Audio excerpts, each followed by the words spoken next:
Selamat sore. Pada kesempatan kali ini kami akan mempresentasikan proyek inovasi digital kami. Kami dari kelompok S39. Sebelum memulai presentasi kami, ada baiknya kita berdoa terlebih dahulu. Teman-teman, mari kita bersama dalam doa. Bapa yang baik, Bapa yang berkata dalam pilihan surga, kembali kami saya syukur kepada Bapa atas berkat dan rahmat-Mu kami dapat berkumpul di tempat ini dalam keadaan sehat walafiat tanpa merasa apapun. Bapa yang maha baik, pada saat ini kami akan memulai virtual Zoom kami karena Engkau berkatilah presentasi kami dari awal pertengahan sampai akhirnya sehingga segala presentasi kami dapat terlaksana dengan baik dan benar tanpa kekurangan satu apapun. Bapa yang baik, seluruh kehidupan kami serahkan ke dalam tangan-Mu dan Engkau membimbing dan memimpin setiap langkah kami. Banyak dosa yang kami perbuat, ampunilah kami agar kami layak di hadapan-Mu. Terpuji, termulia nama-Mu, kini sudah selama-lamanya. Dan di dalam nama Yesus Kristus kami berucap syukur. Amin. Sebelum memulai presentasi kami, ada baiknya kami memperkenalkan diri terlebih dahulu. Saya selaku ketua dari kelompok S39, nama saya Katrina Sulastri Siagian, Prodi Informatika, NIM 11S239.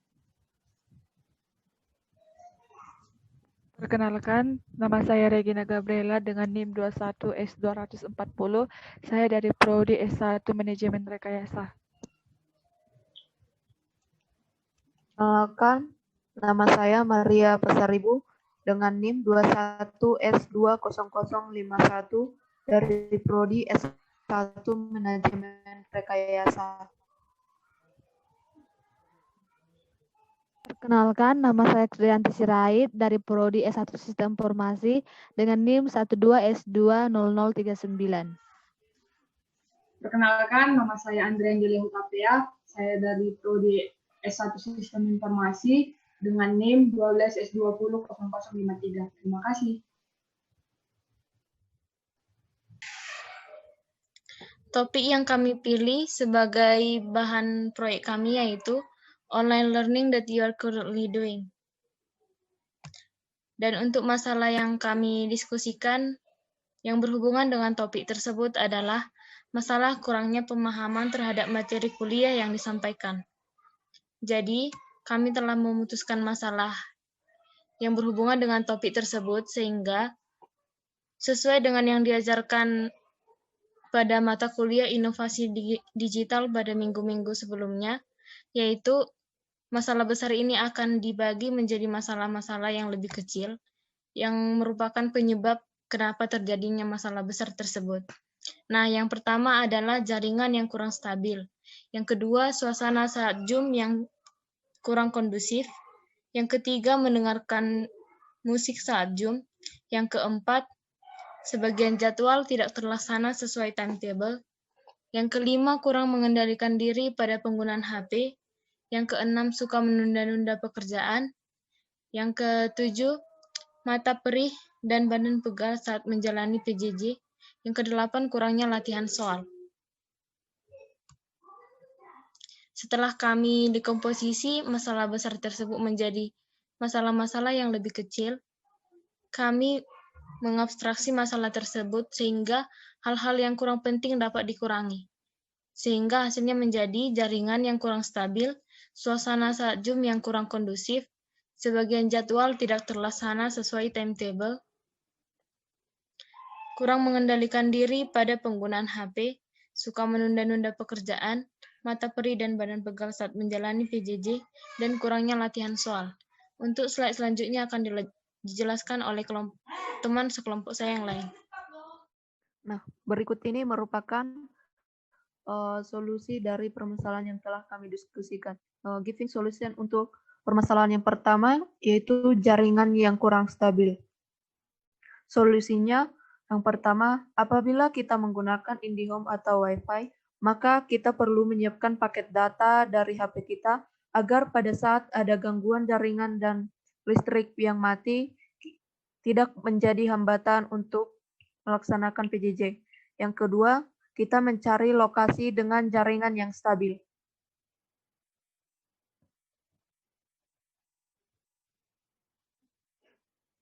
Next slide. Untuk permasalahan yang kedua yaitu suasana saat Zoom yang kurang kondusif. Solusi yang dapat kita lakukan yaitu kita memimpin diri kita sendiri agar tertib saat online meeting atau Zoom. Yang kedua, kita terlebih dahulu meminta izin sebelum bertanya kepada dosen. Next slide. Untuk solusi yang permasalahan yang ketiga yaitu sebagian jadwal tidak terlaksana sesuai timetable. Maka solusi yang dapat kita lakukan, pertama, kita membuat komitmen pada diri kita sendiri. Yang kedua, kita memanajemen waktu dengan baik. Dan ketiga, kita membuat jadwal. Kemudian, kita dapat menyetel alarm sebagai pengingat. Kemudian juga kita dapat menggunakan aplikasi sebagai pengingat yaitu to-do list. Next slide. Untuk permasalahan yang keempat, kurang mengendalikan diri pada penggunaan HP. Solusi yang kita lakukan yaitu yang pertama, membuat komitmen dalam diri.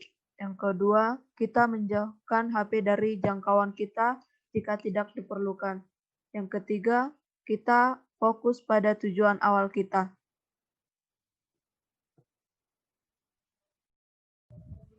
Baik, saya akan melanjutkan.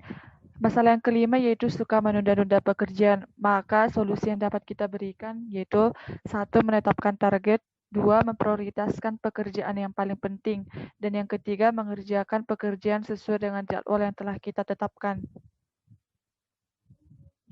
Sedangkan untuk masalah keenam yaitu mata perih dan badan pegal saat menjalani PJJ, maka solusi yang dapat kita berikan yaitu 1. Melakukan olahraga ringan, 2. Mengerjakan pekerjaan rumah, 3. Makan makanan bergizi dan istirahat yang cukup, 4. Menggunakan lensa anti radiasi, dan kelima merelaksasi mata dengan melihat pemandangan yang hijau. Masalah yang ketujuh yaitu kurangnya latihan soal. Di sini ada beberapa solusi yang telah kita berikan, yakni menargetkan jumlah soal yang harus dikerjakan dalam setiap subbab, kemudian membentuk kelompok diskusi, kemudian mencari referensi lain, dan dapat juga mengerjakan soal dengan banyak variasi. Kemudian atas solusi-solusi yang telah kita berikan tadi, sekarang kita akan mengevaluasi solusi tersebut, di mana untuk solusi permasalahan yang pertama itu sudah tepat karena tadi memang sudah menyelesaikan permasalahan. Solusi yang diberikan telah dapat menyelesaikan permasalahan. Untuk solusi yang kedua, atas masalah nomor 2 bagian kedua kurang detail karena perlu dibuat contoh, misalnya menggunakan fitur raise hand dan juga membuat chat terlebih dahulu sebelum menyampaikan pendapat ataupun ingin bertanya kepada dosen. Berarti Selanjutnya, saya akan melanjutkan presentasi dari kawan saya, yaitu evaluasi solusi pada solusi ketiga itu masih kurang spesifik karena solusi perlu dirampingkan menggunakan aplikasi sebagai pengingat. Contohnya to-do list atau sudah termasuk sebagai menyetel alarm. Untuk solusi yang keempat juga kurang spesifik karena komitmen dapat berupa self rules seperti mengerjakan tugas terlebih dahulu, lalu melakukan hal lain sesuai dengan hobi atau hal yang disukai.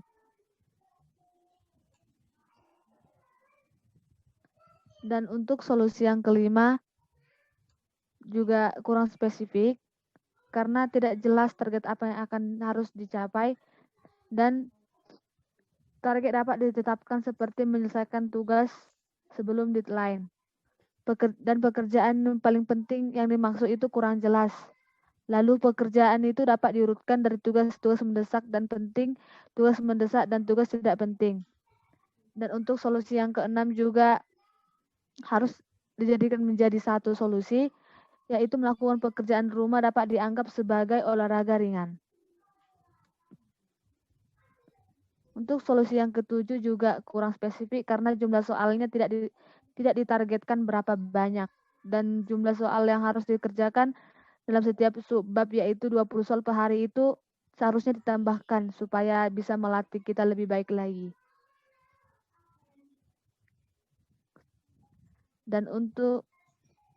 Dan setelah melakukan evaluasi, maka didapatkan solusi akhir, yaitu pada masalah yang pertama, apabila menggunakan IndiHome atau WiFi, maka perlu menyiapkan paket data dari HP supaya pada saat ada gangguan jaringan dan listrik mati, kita masih bisa mengakses jaringan dengan baik, sehingga itu tidak menjadi hambatan.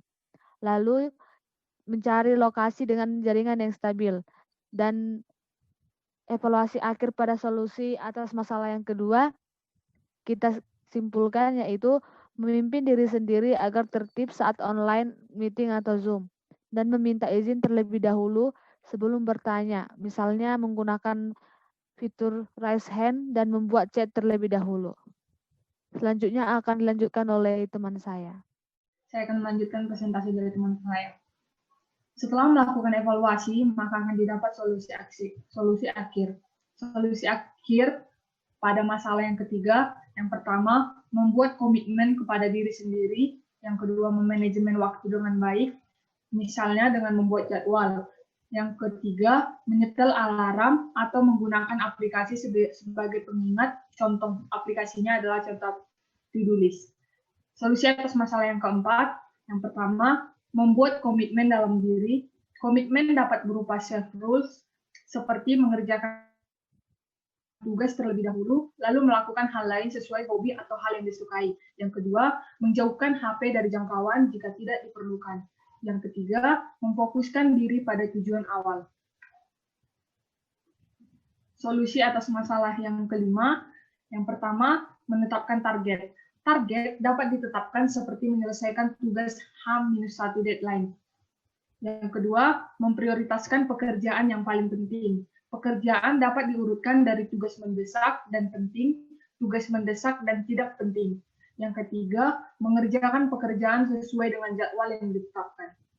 Solusi atas masalah yang keenam adalah yang pertama, melakukan olahraga ringan dapat berupa mengerjakan pekerjaan rumah.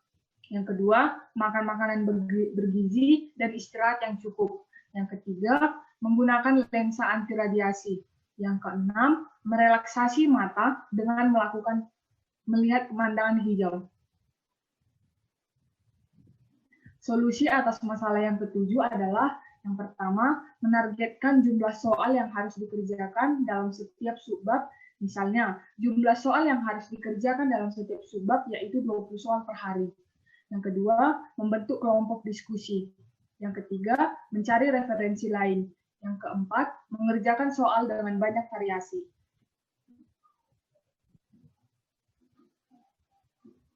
Nah, setelah melakukan semuanya, kita memperoleh kesimpulan, yaitu setelah melakukan survei kepada lebih dari 100 mahasiswa dan siswa, serta melakukan diskusi, kami mendapat kesimpulan bahwa kurangnya pemahaman terhadap materi kuliah yang disampaikan disebabkan oleh beberapa faktor, yaitu kendala yang paling sering dihadapi yaitu jaringan yang tidak stabil, cuaca yang memperburuk jaringan, keterbatasan kuota yang dimiliki, serta tidak terlaksananya kegiatan sesuai dengan yang telah dijadwalkan di timetable. Maka dari itu, perlu untuk mencari lokasi dengan jaringan terbaik, segera mengabari teman atau dosen bila terkendala jaringan, membuat komitmen dalam diri sendiri agar jadwal yang telah ditetapkan dapat terlaksana. Untuk mengingatkan setiap kegiatan boleh di-setel alarm, kemudian memanfaatkan waktu kosong untuk mengerjakan latihan soal dengan baik, secara mandiri ataupun diskusi dengan kelompok. Jangan lupa tetap menjaga kesehatan dengan makan makanan bergizi dan olahraga ringan. Terlalu sering pemadaman listrik di daerah-daerah, terlalu banyak tugas, kesulitan dalam banyak bertanya kepada teman dan guru. Sekian presentasi yang diberikan oleh kelompok kami. Di sini saya akan menjelaskan bagaimana pengerjaan kami terhadap tugas yang diberikan oleh dosen. Nah, pertama-tama saya membuat WA grup kami agar dapat mendiskusikan tugasnya dengan baik. Di situ kami telah memilih topik, masalah besarnya, dan beberapa masalah kecilnya telah kami diskusikan. Untuk selanjutnya kami Zoom sebanyak 4 kali. Nah, yang pertama itu untuk mendiskusikan masalah-masalah kecilnya. Dan yang kedua itu untuk membicarakan solusi atas masalah tersebut. Nah, untuk Zoom yang kedua dan ketiga, kami menyempurnakan tugas kami ini dengan mengedit dan membuat slide-nya dan sebagainya. Nah, Zoom yang keempat ini adalah untuk presentasi video kami ini. Kami tidak ada membagi-bagi tugas, kami kerjakan semuanya bersama-sama. Sekian.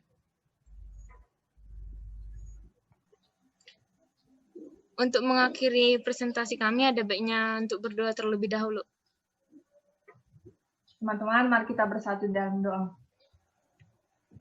Bapa yang Maha Baik, kembali kami ucap syukur kepada Bapa atas berkat dan rahmat-Mu kami dapat berkumpul di tempat kami masing-masing dalam keadaan sehat walafiat tanpa kekurangan satu apapun. Bapa, terima kasih buat berkat dan informasi Kau berikan kepada kami sehingga presentasi kami telah selesai dan berjalan dengan baik tanpa ada halangan apapun. Bapa, seluruh kehidupan kami serahkan hanya ke dalam tangan-Mu, kiranya Kau membimbing dan menuntun setiap langkah kami. Dan yang Kau perbuat, ampunilah kami dari hadapan-Mu. Terpuji nama-Mu, hanya dalam nama Yesus Kristus kami berucap syukur. Amin.